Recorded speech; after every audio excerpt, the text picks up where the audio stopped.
Nikusalimu kwa jina la Yesu Kristo, rafiki yangu popote pale ulipo na unaponisikiliza. Leo nataka tujifunze jambo hili. Nataka nikuulize, je, ulishawahi kuona ndotoni? Unaona jambo hili, unaona wanajeshi au unaona mapolisi au unaona walinzi ndotoni? Je, ina maana gani? Ina maana gani? Au umevaa nguo za kijeshi? Ina maana gani? Kumbuka maandiko yanasema Mungu wetu ni Mungu wa majeshi. Ukisoma kitabu cha Isaya sura ya 6, anakuambia mtakatifu, mtakatifu Bwana Mungu wa majeshi. Bwana Mungu wa majeshi. Kwa hiyo ukiona jeshi kwenye ulimwengu wa roho, inawakilisha ufalme. Sasa unaweza kuwa ni ufalme wa Mungu au ufalme wa shetani. Kama ukiona ni jeshi liko upande wako na wewe umeokoka, jua moja kwa moja ni ufalme wa Mungu. Hata kama hujaokoka, lakini ule upande wa jeshi lipo upande wako na linakutetea. Kwa sababu kazi ya Mungu ni kuokoa, lakini kazi ya shetani kuchinja, kuiba na kuharibu.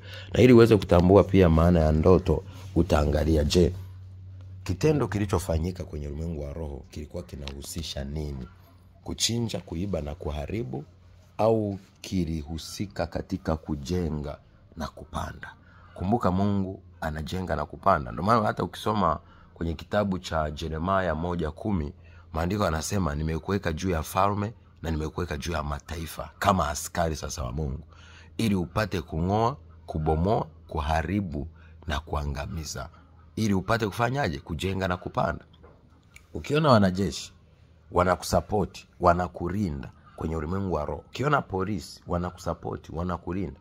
Ukiona wanyama wanakusapoti, wanakulinda, jua ni ufalme wa Mungu. Mungu anaweza kutumia hata mnyama, kwa sababu tukiangalia vita yake kipindi kile cha wana wa Israeli, alikuwa anaweza kutumia wanyama mbalimbali.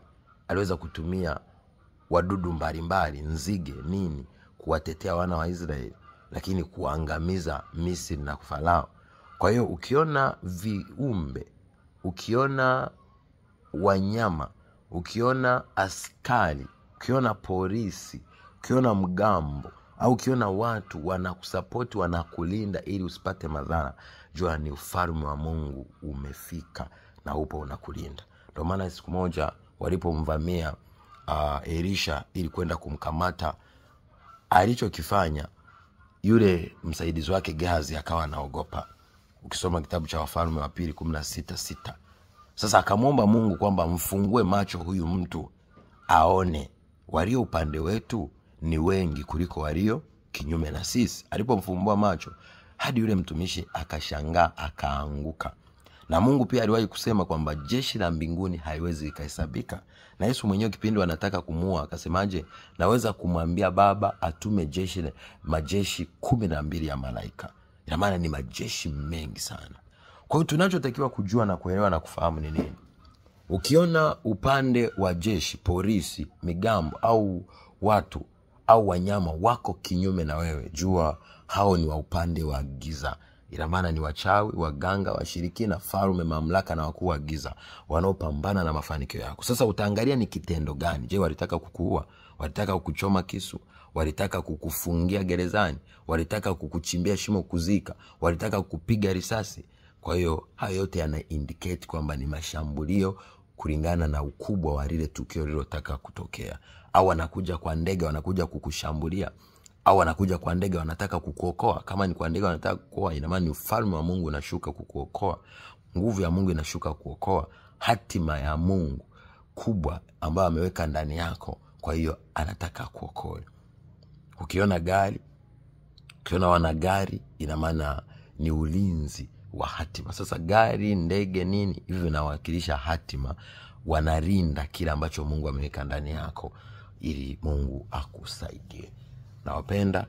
God bless you. Utaweza kuposti kutuambia kwamba wewe umeota wanajeshi wakifanya nini? Je, wakikuchinja?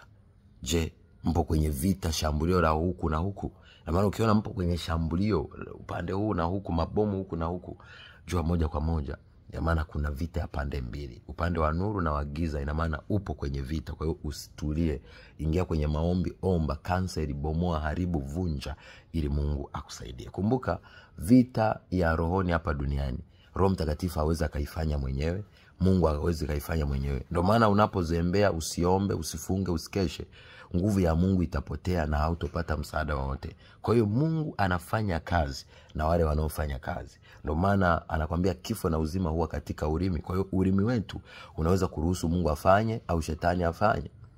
Matendo yetu yanaweza kuruhusu Mungu afanye au shetani afanye. Mawazo yetu anaweza kuruhusu shetani afanye au Mungu afanye. Hisia zetu zinaweza kuruhusu Mungu afanye au afanye. Kwa hiyo kile tunachokifanya sisi wanadamu kinaweza kuinfluence roho kutenda kazi. Ndio maana lazima tulinde mawazo yetu, tulinde maamuzi yetu, tulinde hisia zetu, tulinde matendo yetu, tulinde vile vitu ambavyo havimpendezi Mungu. Unapovifanya ina maana unaruhusu roho za shetani kuanza kukudhuru. Kwa mfano hujasamehe, kwa mfano ni mtu ambaye unanena mabaya, kwa mfano unasengenya, una tamaa, una mawazo mabaya, una hofu, una wasiwasi, una mashaka. Hayo yote yanavuta roho za giza kuanza kufanya kazi ndani yako.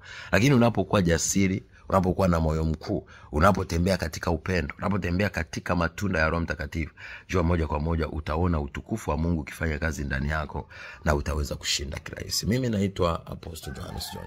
Nawapenda sana. God bless you. Be a shining star in Jesus' mighty name. Shalom.